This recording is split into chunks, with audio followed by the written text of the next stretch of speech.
Right now at 5, residents along 18151 at state transportation officials weigh in on a dangerous intersection.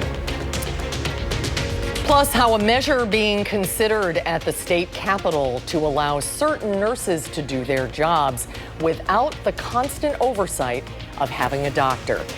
And Canada's Prime Minister Carney visits the White House and President Trump, where the relationship appears to stand between the two neighboring countries. We welcome you to News 3 Now at 5. Thanks for staying with us at 5, everybody. Enough is enough. That is what residents, local and state transportation leaders are saying about an intersection in Barneveld after 2 fatal crashes in the past 2 weeks. Armand Rahman brings us to that intersection and explains why it is viewed as such a hazard. I mean, we're extremely careful because we do know how dangerous they are. Cheryl Mordvet lives right by the south side of County Highway K. We have seen several incidents, even including my son at one point having a fender bender. She sees why that part of U.S. Highway 18151 is a problem. There is definitely a blind spot there, the way that, the rocks are and the way that it's kind of a little bit of a blind hill. The DOT is focusing on improving this entire corridor of U.S. 18151, but right now all attention is at this intersection with County Trunk Highway K, where 2 people have died in just the past 2 weeks due to sightline, speed, or distracted driving. Unfortunately, tragedies happen there. There's not a clear causation that we can see. There's some driver error. So we're not really sure exactly, other than a high side road volumes entering Highway 151 at this particular location. Those tragedies, 2 drivers who died here in the last 2 weeks. Both were on County Highway K, hitting semi-trucks that were traveling on 18151. If you go to try to turn out in front of a big truck and you know you can make it, but then all of a sudden there's a car behind it going twice the speed or 10 miles an hour over the speed, and all of a sudden that shoots out, well then you might not be able to make it. That's why the DOT agreed wholeheartedly with local leaders to close the north and south legs of County Highway K in the next week so no one can get on from there. Well, we're hoping to have traffic go out to our 18151 and ID ramp that was put in place, so truck traffic can get up to speed, merge safely. The DOT will work over the next 5 years to convert the corridor into an expressway, but the community agreed that this is a step in the right direction. As much as it is a huge tragedy that it happened twice in such close proximity, it might be the catalyst that was needed to get people to take action on it. Reporting in Barneveld, Armand Rahman, News 3 Now. Dane County Sheriff's deputies say a male inmate has died after being found unresponsive in the county jail. The inmate was found this morning around 6 in their housing unit. Members of the Madison Fire Department, paramedics, and in-house medical staff attempted life-saving measures, but the inmate did not react and was pronounced dead. The cause of death is currently unknown. The Madison Police Department, along with Dane County Medical Examiner's Office, will be leading this investigation. An autopsy has been scheduled for Thursday. This marks the 2nd death in the jail in less than a year. Last August, 46-year-old Valerie Kuchia died in the jail after being found unresponsive. A man is in the hospital with life-threatening injuries after being stabbed in a Fitchburg bar's parking lot.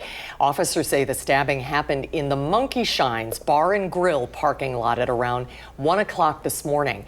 Police added that those involved left before they got there, but they found the injured man in a nearby hospital. Investigators believe the people knew each other, and they ask anyone with information to reach out to the Fitchburg Police Department. Well, now a look at our first warn forecast. Chief Meteorologist Alex Harrington on our outdoor weather patio right here on Madison's west side. And this beautiful day out there, but may get a bit of a cool down coming, Alex. Yeah, just a touch. It'll feel different from these temperatures we have right now in the 70s to near 80 degrees. We're going to drop by a good 10, 15 degrees as a backdoor cold front comes through southern Wisconsin as we go into later Wednesday into Thursday. I'll explain what that backdoor cold front is in a couple of minutes in Maine weather, but it's short-lived. Temperatures soar into the upper 70s to the lower 80s as we go out into next week. So almost summer-like weather on the way, but that dividing day is going to be Wednesday, about 70 in Madison, mid-60s east, only around 50 at Lake Michigan, but pushing mid-70s in southwest Wisconsin. right now it's warm out here. It's warm to even have a dress shirt on out here. It's almost 80 degrees in Madison, lower 80s, 82 if you go up the interstate, Camp Douglas and the Dells, 73 to the south in Janesville. We got 79 at the airport, a couple of sprinkles of 80 in the northwestern part of Dane County. So it's actually quite warm for the beginning of May. And we're planning the evening tonight, staying mild, clear skies overnight. It will be a gorgeous evening. And again, coming up in Maine weather, we're going to track that backdoor cold front. And when we have some frost chances potentially in the forecast as well. All right, Alex, thank you. A Fort Atkinson home was damaged in an early morning fire on Hillcrest Drive near Rockwell Elementary. After spotting flames in the garage, the homeowner called 911 and evacuated another person from the home. Fire crews arrived within minutes, containing the blaze to the garage and 2 bedrooms. Officials credit the fast evacuation and aggressive firefighting for saving most of the home. At the state capitol, a new proposal would make it easier for advanced practice nurses to do their jobs here in Wisconsin. Political reporter Will Keneally is at the Capitol with more. Yeah, so you might see a nurse practitioner in your doctor's office, for example. That's an example of one of these advanced practice registered nurses. Now, the hiccup here is that those APRNs need to work alongside a fully credentialed doctor in order to practice medicine here in Wisconsin. Now, that can be especially hard to arrange for those areas of the state that already face a doctor shortage. There is no question that they are going to stand up and deliver top quality health care for the patients in every corner of the state, especially in our rural and underserved areas.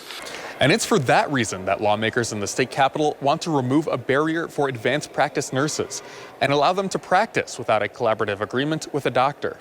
We know that too many Wisconsinites in every part of the state struggle to access affordable, high-quality health care, and that's really what this is about. The bill marks a rare show of bipartisan support, with both Democratic and Republican lawmakers bringing it forward. Similar bills have been introduced twice in recent years, vetoed both times by Democratic Governor Tony Evers.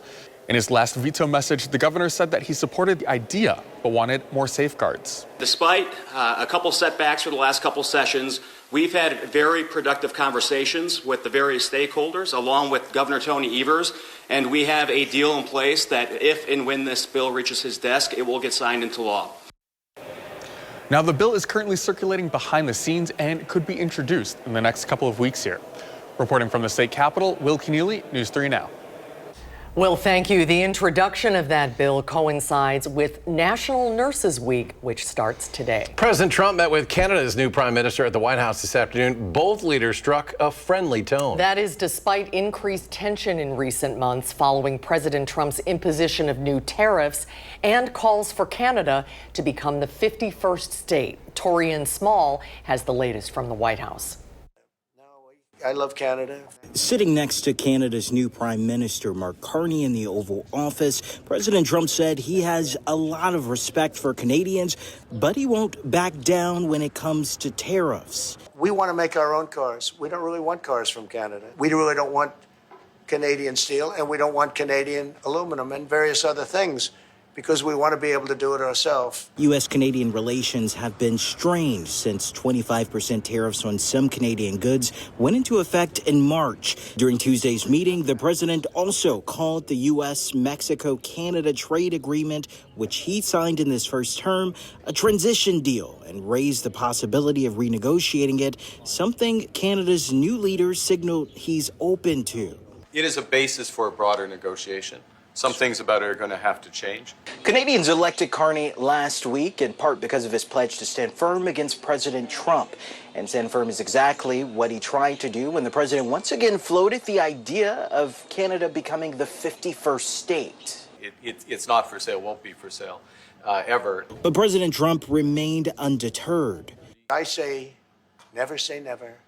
I've had many things that were not doable, and they ended up being doable. And only doable in a very friendly way. Despite any differences, President Trump pledged the U.S. will always have Canada's back, at least in one regard, militarily. Torian Small, CBS News, the White House. Canada is the United States' second largest trading partner after Mexico.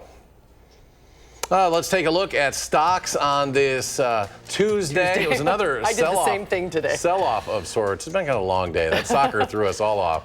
The Dow Jones tumbling some 390 points. The Nasdaq falls 154.5. S&P loses 43.5. We'll be right back. You're watching News 3 Now at 5. Though we may have some cooler temperatures in the near future, dry conditions have been the overall theme of this year's winter. But our Merrill Hubbard takes us to a nonprofit that's not waiting for rain to save their garden. Working with a nonprofit, a lot of stuff happens on the fly. A lot of it comes in response to things that are already happening. The weather takes requests from no one. And in southern Wisconsin, we will go from those really wet periods to really, really dry periods, and we have experienced drought over the course of the past couple of years. here at Forward Garden, it's the start of growing season, which means farmers are getting ready to plant produce like peppers, tomatoes, and cabbage. Within the coming weeks, plants like these will take their slot in the soil. But how will they stand in the dry conditions? A dry winter will impact the moisture content of the soil. And so since we did have a dry winter, it means the soil that we're working with right now is drier. So it means all of our plant starts need to be irrigated a little bit earlier. Hannah Jury is an AmeriCorps Vista and volunteer coordinator for Forward Garden, a nonprofit that donates its produce to local food pantries every year. All of our produce grown goes to food pantries. There's a very direct impact of the less we grow, the fewer people in food pantries have access to fresh produce. So if we have a bad growing season, there's a very tangible impact in our communities. She says this spring they are relying heavily on their irrigation systems. Right now it means an increased reliance on hand irrigation, so lots of watering cans. It's all to make up for a lack of winter snow. About 50% of the total amount of snow that we would normally get in a year, we didn't get. Though the weather won't listen to Forward Garden, they are still rooted in hope. We're very optimistic, always. It kind of seems like when there is a need, the community really steps in to help us fill that. Forward Garden welcomes volunteers Tuesday and Thursday evenings and Wednesday mornings. Reporting in Verona, Merrill Hubbard, News 3 Now. Last year, Forward Garden grew more than 90,000 pounds of produce, all going to food pantries right here in Dane County. The historic Tommy Bartlett show site in Wisconsin Dells has officially been sold to Ripley's Believe It or Not. The sale includes the Tommy Bartlett Exploratory, which will remain open year-round. After 68 seasons, the Tommy Bartlett show closed in 2020 due to the pandemic, marking the end of an era. Ripley's plans to expand their presence in the Dells and bring new entertainment to the area while preserving the legacy of these beloved attractions. Boy, wouldn't it be a nice day today to be sitting in those bleachers looking at the lake. Alex is here with the full story. Yeah, almost summer-like out there. The temperature's up near 80 degrees, but then we get that blip in the thermometer that I've been talking about here. Not a blip in the radar, blip in the thermometer that happens late Wednesday going on into Thursday. Be on guard. Thursday night we could be having a little bit of patchy frost for those. We just saw folks are getting gardening going, and if you have any tender plants, Thursday night I think is that night where we could have a little patchy frost, but it's short-lived. We warm right back up again by the time we head into Mom's Day's weekend. This is part of our story here. Wednesday, it's a division of mid and upper 70s off towards southwest Wisconsin, areas off towards the east 50 near Lake Michigan. A lake breeze is going to come in. It's a type of lake breeze that I talked about last night called a backdoor cold front, and that's going to drop those temperatures down. While it is near normal, it's going to feel very different than 80 today to 64 on Thursday. And then we swing back up into the 80s as we go out into next week. It's that backdoor cold front you're going to feel as we go later Wednesday into Thursday. And all it really is cold air, or cool air coming in from the north and from the east with a cold front. And we're used to our cold fronts coming in from the west and from the northwest. Cool air off of Lake Michigan infiltrates, meaning it moves inland. It gets about as far west as the Mississippi River.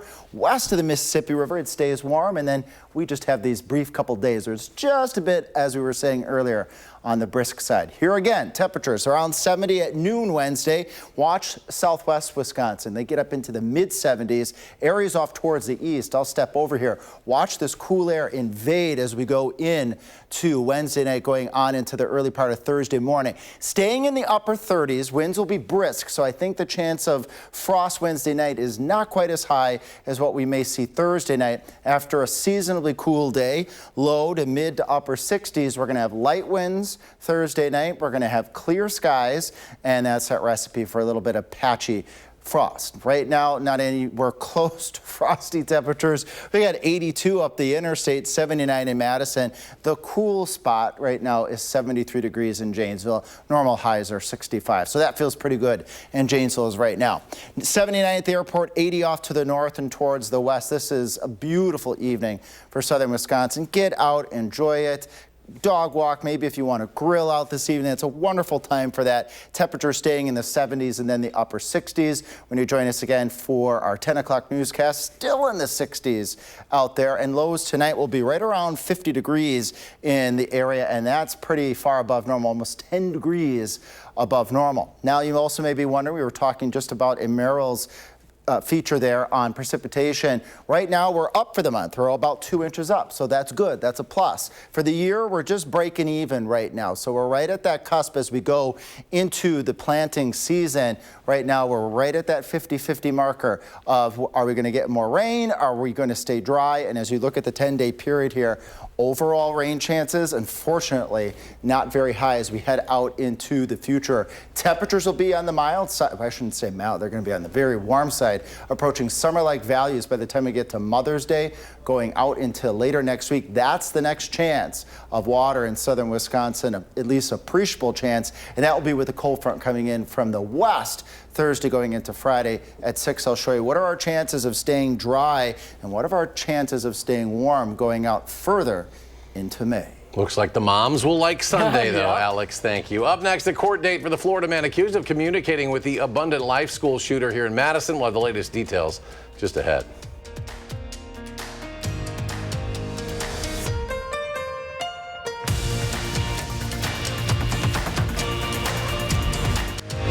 You're watching News 3 Now at 5. Moving forward. The Supreme Court has ruled the Trump administration can immediately begin enforcing a ban on transgender service members in the military. The court did not explain its reasoning, as is common in emergency rulings. The 3 liberal justices publicly dissented from the decision and did not explain their position. Under this new ban, service members with gender dysphoria will be processed for separation from military service. The Pentagon will also not allow transgender Americans to join any military branch. A Florida man accused of plotting a mass shooting will stay in jail until his trial. The judge made the ruling after hearing disturbing messages Damian Allen allegedly exchanged with the Abundant Life Christian school shooter. Terry Parker reports.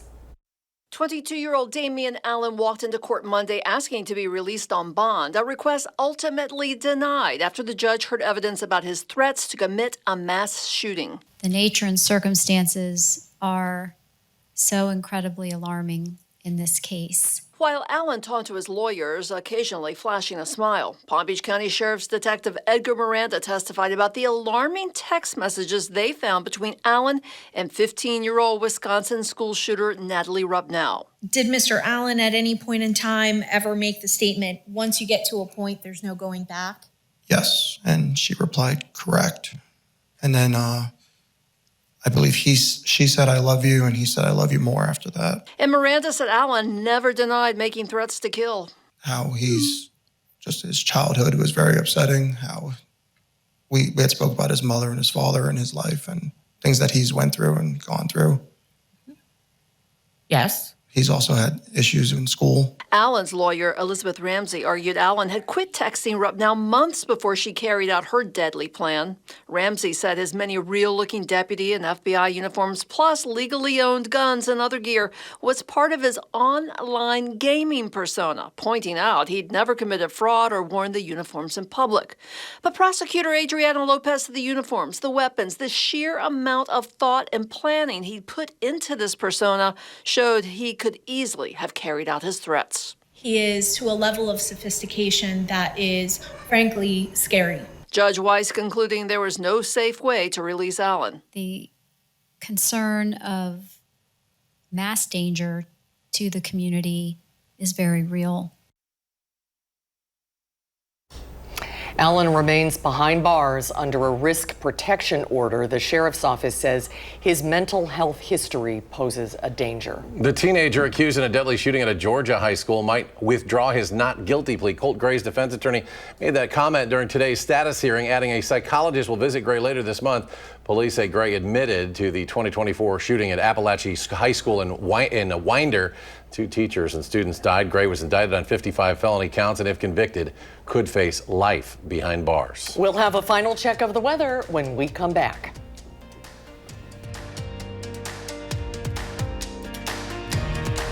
Final preparations are underway for the start of the conclave. How quickly could the successor to Pope Francis be chosen? And our Eye on America takes us back to Oklahoma to check on the little boy from Bartlesville whose life was forever changed by a tornado. Tonight on the CBS Evening News. And then coming up tonight at 6, tomorrow is the first day of the Real ID requirements. We'll tell you what that means, who's prepared, and what to do if you're not. That's coming up later at 6. Well, Halloween may be 6 months away, but one local farm is celebrating with a halfway to Halloween haunted experience. The haunting will happen at Screamin' Acres in Stoughton next Saturday, 8 to 10. Screamin' Acres has redesigned its largest haunt, the Last Resort, in time for this eerie event. The attraction started out as a college fund project and has grown into one of the nation's top haunted attractions. Tickets can be found on screamingacres.com. Always popular around these parts. Very popular. Now even in May. Yeah. Alex is back. Beautiful day out there. And what's ahead of us? Beautiful day, 70s, 80s in southern Wisconsin right now. It feels like summer out there right now. It does. But a little cool down, tiny bit, a tiny cool down as we go into Wednesday, going into Thursday. Not tonight. Low temperature is more reminiscent of early summer, right around 50 degrees. You'd think, well, where's this cool stuff? Well, tomorrow we're going to have highs early in the upper 60s in the Madison area. East of Madison, low to mid 60s. And then the temperatures are going to take a tumble during the afternoon as a cold front comes in from the east. We call that backdoor cold front. Southwest Wisconsin, I think you're going to be spared and stayed in the mid 70s. Mid 60s, I guess it's not too terrible as we go into Thursday, but some patchy frost. Thursday night is a possibility, and at 6 we'll talk about long-term temperatures and long-term rain chances. All right, Alex, thanks. We're back in a half hour. News 3 now at 6. CBS Evening News is up next. Stay tuned.